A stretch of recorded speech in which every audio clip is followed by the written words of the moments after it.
Hey, what is up? This is Adam with cloudautomation.blog. In this video, I'm going to go through something that's pretty cool.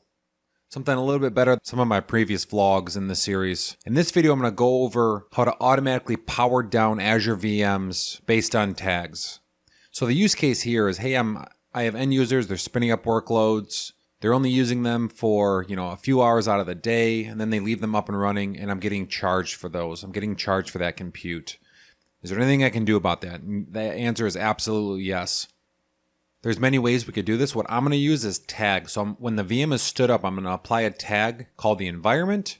In this demo, if the environment is set to dev, it will power that box down every day at a set time and then power it on every day at a set time. So let's jump into vRealize Orchestrator and take a look at how that looks. The code itself is very, very easy. So making sure I click the correct workflow, even though they are very similar, I'm looking at the get tags and power off. So let's drill into this again.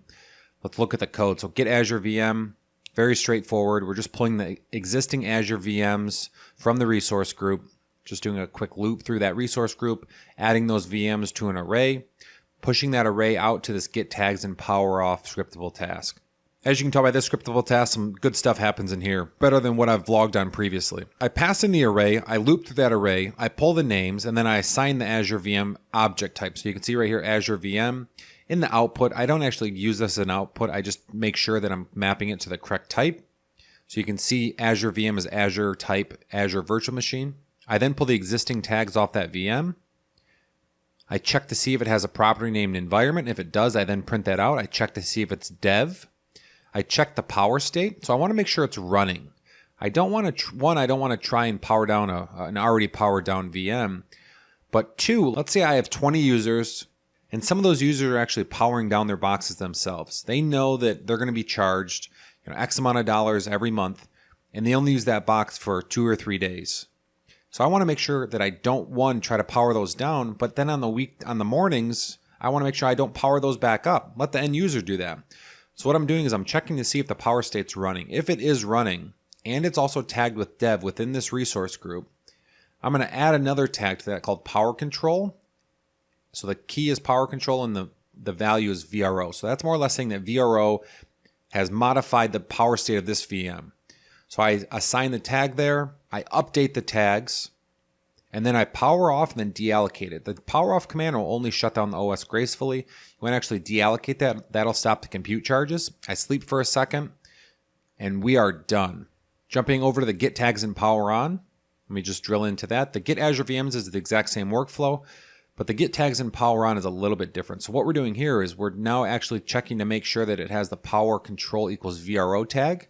If it does, then we're going to power it on. So we're going to remove the power control tag completely. We want to get rid of that. We're going to update the tags right there. And then we're actually going to turn that Azure VM back on. Now to actually schedule this so it happens every weekday, what we're going to do is we're going to go over to run. And you can see I've already actually scheduled one. So it's power off Azure Dev VMs. It's referencing the get tags and power off workflow. And you can see the reoccurrence is Monday, Tuesday, Wednesday, Thursday, and Friday at 6 p.m. So that's actually when it's going to power it off. It recurs every week, and the recurrence end is somewhere in 2019. If I go back to design, now I actually want to power those VMs on. So I'm just going to right click on that. I'm going to click schedule workflow.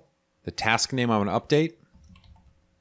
Power on Azure Dev VMs every week on Monday, Tuesday, Wednesday, Thursday, and Friday at 7 a.m. Reoccurrence end date. Let me just go back out to 2019, click OK, click submit. And now this will run, it'll power VMs off every weekday at 6 p.m. and then it'll also power them back on every weekday at 7 a.m.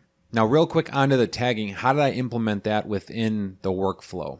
If we look at my Create Azure Virtual Machine advanced workflow, you'll see I added the apply tag to Azure. That's actually applying the environment tag that the end user selects. So if I actually jump over to vRealize Automation, I click request on this Ubuntu Azure with Lifecycle. One thing you'll see I added under build info is an environment dropdown to where you can now enter the environment prod, dev, or QA. Depending on what the end user selects here, this is what the environment tag is updated with when the VM is provisioned. I hope that was helpful. Thanks for watching my video and have a great day.